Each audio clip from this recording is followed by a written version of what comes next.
Mr. Speaker, on Friday evening last, I received His Majesty's commission to form a new administration.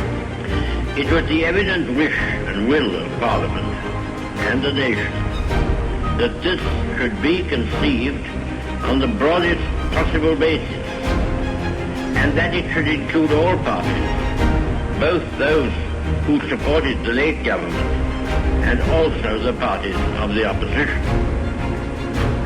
I have completed the most important part of this task.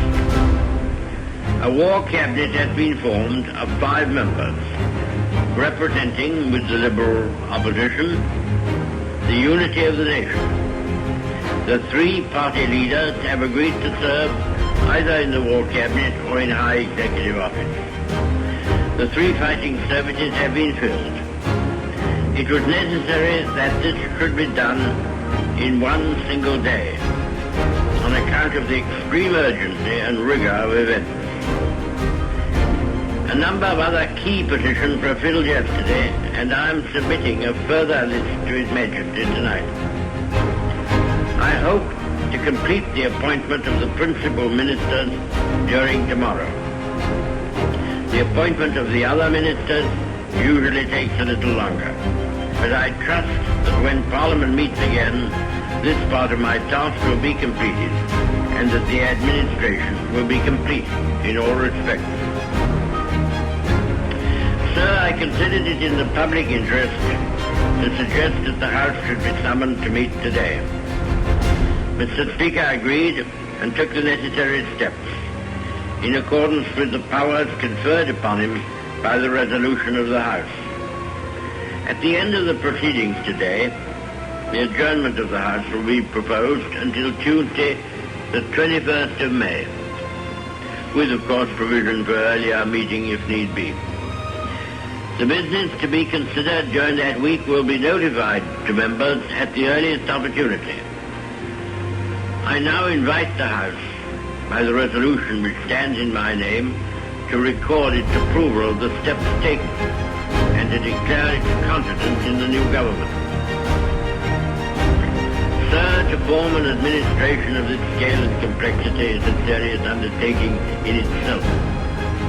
But it must be remembered that we are in the preliminary stage of one of the greatest battles in history, that we are in action at many points in Norway and in Holland, that we have to be prepared in the Mediterranean, that the air battle is continuous, and that many preparations have to be made here at home.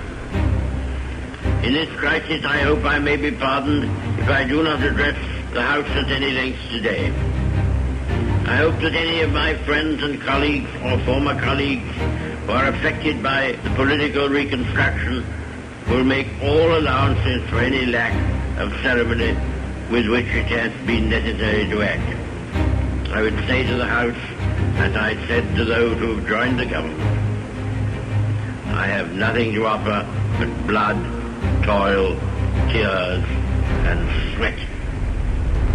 We have before us an ordeal of the most grievous kind. We have before us many, many long months of struggle and of suffering. You ask what is our policy? I will say it is to wage war by sea, land, and air, with all our might, with all the strength that God can give us. To wage war against a monstrous tyranny never surpassed in the dark and lamentable catalogue of human crime. That is our policy. You ask, what is our aim? I can answer in one word: victory. Victory at all costs. Victory in spite of all terror. Victory however long and hard the road may be. But without victory there is no survival. Let that be realized. No survival for the British Empire. No survival for all that the British Empire stood for. No survival for the urge and impulse of the ages that mankind will move forward towards its goal. But I take up my task with buoyancy and hope. I feel sure that our cause will not be suffered to fail among men. This time I feel entitled to claim the aid of all. And I say, Then let us go forward together with our united